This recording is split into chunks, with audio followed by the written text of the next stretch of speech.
হতাশা মাদক দিয়ে দূর হয় না।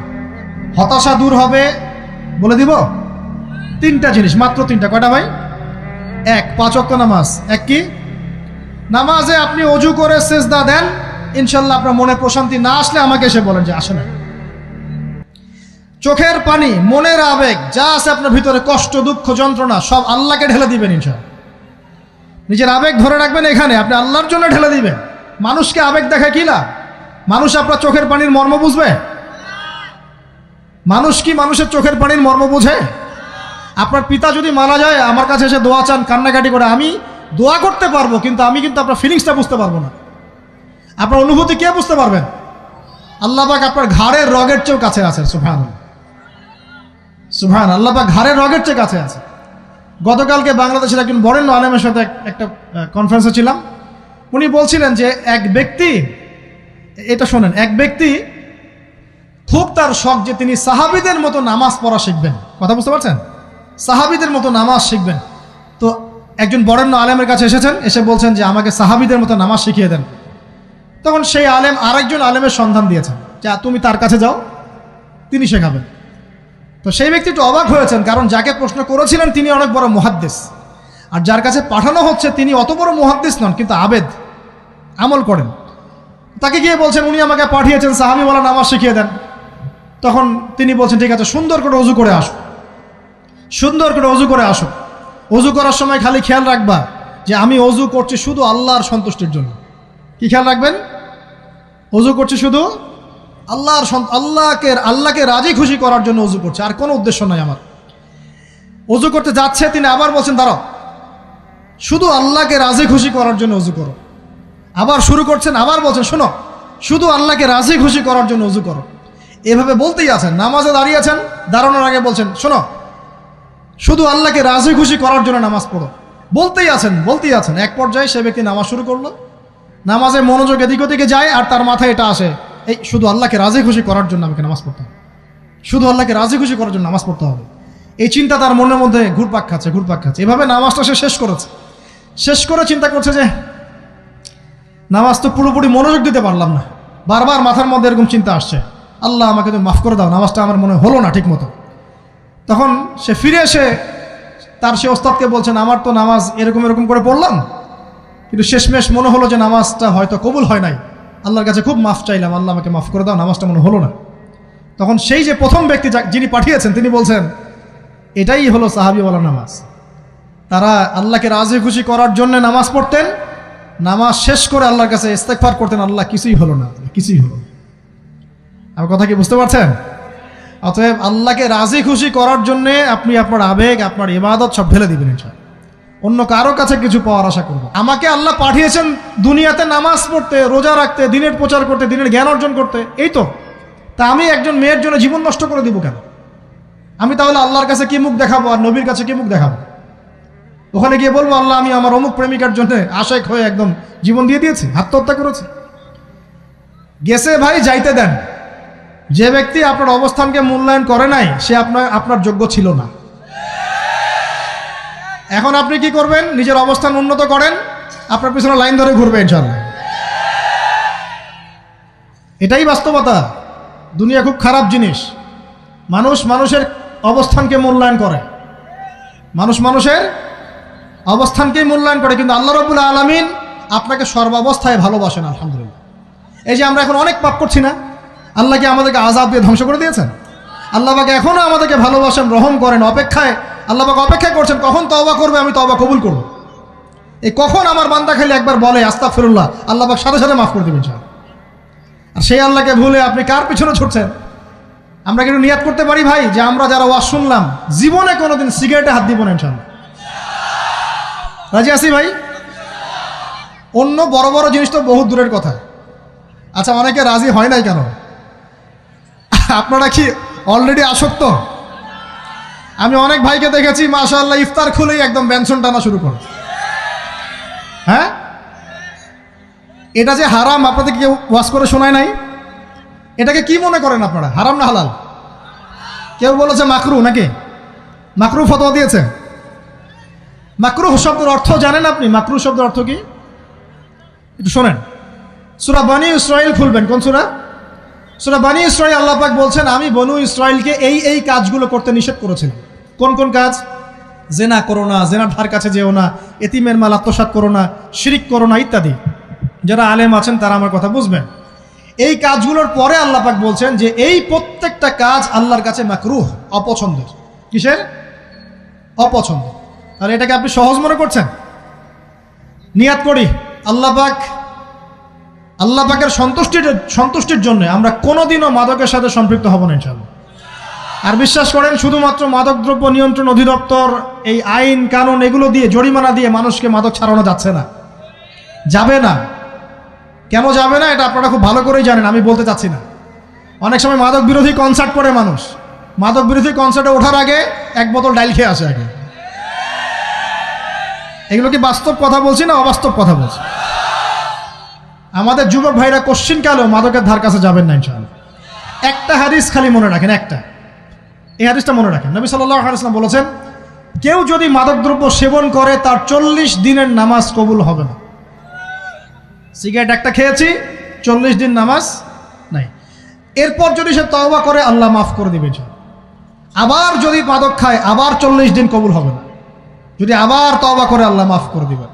আবারও যদি খায় আবারও 40 দিন কবুল হবে না। আবারও তওবা করলে আল্লাহ আবার মাফ করে দিবেন। চতুর্থবার সে যদি মাদক খায়, আল্লাহ রসুল সাল্লাল্লাহু আলাইহি ওয়াসাল্লাম বলছেন, আল্লাহ পাক কিয়ামতের মাঠে তাকে তিনাতুল খাবাল পান করাবেন। কি পান করাবেন? তিনাতুল খাবাল। সাহাবীরা বললেন, ইয়া রাসূলুল্লাহ, এটা কি? তিনাতুল খাবাল কি? নবী সাল্লাল্লাহু আলাইহি ওয়াসাল্লাম বলছেন, এটা হচ্ছে জাহান্নামীদেরকে আযাব দেওয়ার পর তাদের রক্ত মাংসের যে পুঁজ বের হবে, এই যে ড্রিঙ্কস, জাহান্নামের হার্ড ড্রিঙ্কস, এই ড্রিঙ্কসের নাম হলো তিনাতুল খাবাল।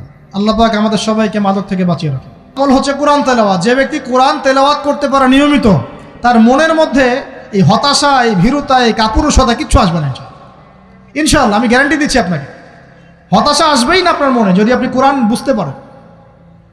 কোরআনের একটা আয়াত নিয়ে কোনো সময় দেখা যায় 2-3 ঘন্টা সময় পার হয়ে যাচ্ছে, আয়াতটা ছেড়ে সামনে যেতে পারছি না। কোরআনের ভিতরে ঢুকলে আপনি দুনিয়ায় ভুলে যাবেন কি হচ্ছে আশপাশে। আমি এমন অনেক আলেমকে দেখেছি যে একটা বই, পাতলা একটা বই, আরবি বই নিয়ে পড়া শুরু করেছেন, ওই যে ফজরের পরে জোহরের ওয়াক্ত হয়ে যাচ্ছে, বইটাই শেষ করতে পারেননি। বুঝতে পারবেন না, যখন আপনি ইলমের ভিতরে ঢুকে যাবেন, কোরআনের ভিতরে, হাদিসের ভিতরে, আপনার দুনিয়ার খেয়ালই নাই। একজন আলেম, তিনি এক রাত্রে একটা বই লিখেছিলেন, চটি বই, এক রাত্রের মধ্যে।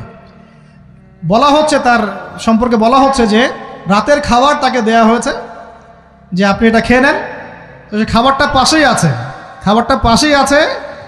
খাবারটা খাবো, এটা লিখে খাবারটা খাবো, এরকম তার চিন্তা ছিল। ফজর হয়ে গেছে, বই লেখাও শেষ, খাবার এই অবস্থায় পড়ে আছে, ডুবে গেছেন ভিতরে, খাওয়ার মাথায় তার খেয়াল নাই। এরকম হয়। একজন মনীষী, বিখ্যাত মনীষী, রিয়াদুস সালেহীন কিতাবের রাইটার, সংকলক আল্লামা নববী রাহিমাহুল্লাহ, এরকম সারা রাত চলে গেছে, পাশে 2টা খেজুর, ওই 2টা খেজুর খাওয়ারই সময় পান। হাদিস নিয়ে গবেষণা করতে রাত পার হয়ে গেছে।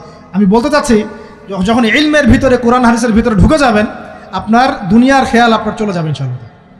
এই টেনশন, হতাশা, এই সেই বাদ, তখনই আল্লাহ পাক আপনাকে তার পক্ষ থেকে রহমত দিবেন, বরকত দিবেন, আল্লাহ আপনার দুনিয়ার কাজগুলো করে দিবেন ইনশাআল্লাহ। তখন দেখবেন কেউ আপনার দুনিয়ার ওই কাজটা করে দিয়েছে, কেউ ওই কাজটা করে দিয়েছে, কেউ বাসায় খাবার পাঠিয়ে দিয়েছে, আল্লাহ পাকই এগুলো করাই দিবেন ইনশাআল্লাহ। তো প্রিয় ভাইরা, মাদকে যাব না আল্লাহর কাছে আসবো? 2 নাম্বার কোরআন তেলাওয়াত, 3 নাম্বার আল্লাহর জিকির। 3 নাম্বার কি ভাই? আল্লাহর জিকির। চলতে ফিরতে সব সময় মুখ চলতে থাকবে, মুখ না চললেও মনে মনে মন তাজা থাকবে, মনে মনে জিকির হতে থাকবে। মনে মনে জিকির করতে পারেন? মুখ নড়বে না, কিন্তু মনে মনে আপনার একটা জিকির হতে থাকবে, সুবহানাল্লাহ ওয়া আলহামদুলিল্লাহ, লা ইলাহা ইল্লাল্লাহ, আল্লাহু আকবার। পারা যাবে? পারে। মানুষের মন কখনো চুপ করে থাকে না, কিন্তু মানুষের মন অলওয়েজ কিছু না কিছু চিন্তা করতে থাকে না, যতক্ষণ না ঘুমায় মানুষ। তো প্রিয় ভাইরা, বেশি বেশি জিকির করবো, সুবহানাল্লাহ, আলহামদুলিল্লাহ, লা ইলাহা ইল্লাল্লাহ, আল্লাহু আকবার, লা হাওলা ওয়ালা কুওয়াতা ইল্লা বিল্লাহ, এগুলো চলতে থাকবে। আল্লাহ পাক তৌফিক দান করুন, আমিন। আমরা আমাদের সমাজে যুবকদেরকে এরকম টিকটকে দেখছি, অনলাইনে আসক্ত দেখছি, জেনায় আসক্ত দেখছি, পর্নোগ্রাফিতে আসক্ত দেখছি। আমরা দেখছি আমাদের যুব সমাজকে মাদকে আসক্ত, কিশোর গ্যাংয়ে আসক্ত। এইগুলো কি আমাদের কাম্য ছিল ভাই? আমাদের কাম্য ছিল? এই অবস্থায় কি যুব সমাজ আল্লাহ পাকের দ্বীনের পতাকা হাতে নিয়ে আল্লাহর জমিনে দিন কায়েম করতে পারবে কি না একটু আমাকে উত্তর দেন দেখি। এখন এই অবস্থায় পারবে? অতএব অবস্থার উন্নতি করতে হবে কিনা? উন্নতির জন্য রাজি আছি কিনা ইনশাআল্লাহ? আমরা চাই কি আল্লাহ পাকের দিনটা আল্লাহর জমিনে প্রতিষ্ঠা লাভ করুক, আল্লাহর দিন সবার ঘরে ঘরে পৌঁছে যাক, আল্লাহ পাকের দিনের যে সৌন্দর্য সবাই সেটাই, এই সৌরভটা সবাই পাক। আমরা চাই কি না? সমাজে শান্তি প্রতিষ্ঠা হোক, আবার সেই রাসূলের মতো যুগ চলে আসুক, আমরা চাই কি না? অতএব আমাদের সবাইকে যৌবনের এই প্রলোভনগুলো থেকে বেরিয়ে এসে আল্লাহ পাকের ইবাদতে আত্মনিয়োগ করতে হবে। আল্লাহ পাক আমাদের সবাইকে তৌফিক দান করুন, বলি আমিন। আমাদের সবাইকে আল্লাহ রাব্বুল আলামিন কুরআন এবং হাদিসের গভীর জ্ঞান অর্জন করার তৌফিক দান করুন, বেশি থেকে বেশি ইবাদত করার তৌফিক দান করুন। আল্লাহ পাক সবাইকে হারাম সমস্ত রিজিক থেকে বাঁচিয়ে রাখুন, জেনা, ব্যভিচার এবং নারীর ফিতনা, মাদক থেকে আল্লাহ বাঁচিয়ে রাখুন। আল্লাহ পাক আমাদের সবাইকে হালাল রিজিক, হালাল সম্পর্ক যথেষ্ট করে দিন। আল্লাহ পাক আমাদের সবাইকে যেন দিনের দাওয়াতের মেহনত করার তৌফিক দান করেন এবং আলেম ওলামার সাথে পরামর্শ করে দিন শেখার এবং বোঝার তৌফিক দান করেন। যুবতী দিনী বোনদের জন্য, এখানে বোনরা আছেন না? আছেন কি না? দিনী বোনরা আছেন? একটা নসিহত দিনী বোনদের জন্য আমি একটা নসিহত করতে চাচ্ছি, একটা নসিহত। আমার এই একটা নসিহত একটু মন দিয়ে শুনুন প্রিয় দিনী বোন। রাসূলুল্লাহ সাল্লাল্লাহু আলাইহি ওয়াসাল্লাম আমাদের দিনী বোনদের জন্য জান্নাতে যাওয়ার একটা ফর্মুলা বলে দিয়েছেন। আমি কি বলবো সেটা? আচ্ছা, রাসূলুল্লাহ সাল্লাল্লাহু আলাইহি ওয়াসাল্লাম বলেছেন আমাদের দিনী বোনেরা, আমাদের মায়েরা, এই নারী জাতি মাত্র 4টা কাজ করলে জান্নাতের যে কোনো দরজা দিয়ে ইচ্ছা প্রবেশ করতে পারবে ইনশাআল্লাহ। খুশি হন নাই? কয়টা কাজ? মাত্র 4টা। এক, যদি আমাদের দিনী বোনেরা 5 ওয়াক্ত নামাজটা ওয়াক্ত মতো পড়ে, আল্লাহ পাক তৌফিক দান করুন, বলি আমিন। 2 নাম্বার, যদি তারা রমাদান মাসের রোজাটাকে ঠিক মতো আদায় করতে পারে। 1 নাম্বার 5 ওয়াক্ত নামাজ ঠিকঠাক আদায় করা, 2 নাম্বার রমজান মাসের সাওম রাখা, 3 নাম্বার তাদের লজ্জাস্থানের হেফাজত করা, মানে শরঈ পর্দা মেনটেন করা, শরঈ পর্দা মেনটেন করা। এবং আমি বলে দেই, চেহারাটা আপনাদের পর্দার অন্তর্ভুক্ত। এটা নিয়ে অনেক বাকবিতণ্ডা হয় না সমাজে, চেহারা দেখানো যাবে কি যাবে না ইত্যাদি। চেহারা আপনার পর্দার অন্তর্ভুক্ত বিষয়, ফুল স্টপ। এর উপরে ফতোয়া অনেকে অনেকভাবে দিচ্ছে, কিন্তু বরেণ্য উলামায়ে কেরামের কিতাবগুলো ঘাটাঘাটি করেন, তাদের ফতোয়া হচ্ছে চেহারা আপনার পর্দার অন্তর্ভুক্ত বিষয়, চেহারা ঢেকে রাখবেন, আল্লাহ পাক তৌফিক দান করুন। চোখ থাকবে খোলা, ঠিক আছে। 4 নাম্বার, স্বামীর আনুগত্য করতে হবে। স্বামীর আনুগত্য, এই যে আনুগত্য শব্দ শুনলেই মানুষের একটা মানে নেগেটিভ ধারণা তৈরি হতে পারে। স্বামীর আনুগত্য মানে কি আমি তার দাসত্ব করব? আনুগত্য মানে, প্রিয় দিনী বোন, আনুগত্য মানে দাসত্ব নয়। আনুগত্য মানে কোরআন সুন্নাহর যে বিধানগুলো আপনার স্বামী আপনাকে পালন করতে বলবে, আপনি সেগুলো করবেন, আপনি করতে বাধ্য। কিন্তু স্বামী যদি কোরআন সুন্নাহর বাইরে কিছু করতে বলে, সেটা মানতে আপনি বাধ্য নন। স্বামী যদি আপনাকে বলে যে সুদ খাও, এই সুদি এনজিওতে আসো, নাম লেখাও।